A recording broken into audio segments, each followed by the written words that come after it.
కేంద్ర ప్రభుత్వ నిధులతో అంగన్వాడీలకు స్మార్ట్ ఫోన్ల కొనుగోలులో సీతక్క 30 కోట్ల స్కామ్కు పాల్పడితే బీజేపీ ఎందుకు మౌనంగా ఉందని బీఆర్ఎస్ నాయకులు దినేష్ చౌదరి ప్రశ్నించారు.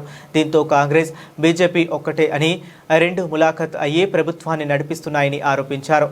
సీతక్కకు నిజాయితీ ఉంటే ఫోన్ల కొనుగోలు విషయంలో సిబిఐ విచారణకు డిమాండ్ చేయాలని సవాల్ విసిరారు. కాంగ్రెస్ పాలకులు మాట్లాడితే మాది ప్రజాపాలన, ప్రజాస్వామిక పాలన, రాజ్యాంగానికి మేమే రక్షకులం అనుకుంటా పెద్ద పెద్ద మాటలు మాట్లాడుతుంటారు. మరి ప్రజాస్వామ్యంలో ప్రశ్నించడం ప్రజల పక్షాన ప్రతిపక్ష బాధ్యత. అందులో భాగంగానే మేము ఒక అంశం లేవనెత్తినాం. తక్కువ ధరకి మార్కెట్లో దొరుకుతున్న సెల్ ఫోన్లను ఎక్కువ ధరకి మీరు ఎందుకు ప్రొక్యూర్ చేశారు?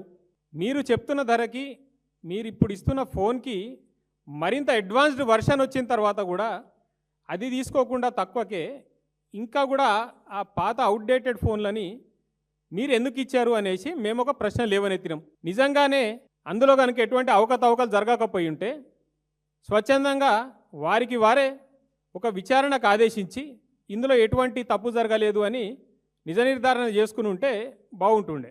గుమ్మడికాయలు దొంగనంగానే భుజాలు దొడుముకున్నట్టు మేము ఎక్కడ కూడా సీతక్క గారు 30 కోట్లు తిన్నారు లేకపోతే ఇంకోటి అనలే కదా.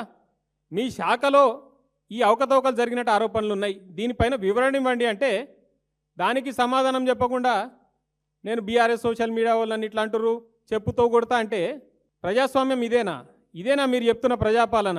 అదేవిధంగా కేసీఆర్ గారికి నోటీసులు ఇవ్వడం ఈ అంశంలో మరి నిజంగా ప్రజాపాలన అయ్యుంటే గతంలో ఇప్పుడున్న ముఖ్యమంత్రి ఒక టెండర్ విషయంలో అవకతవకలు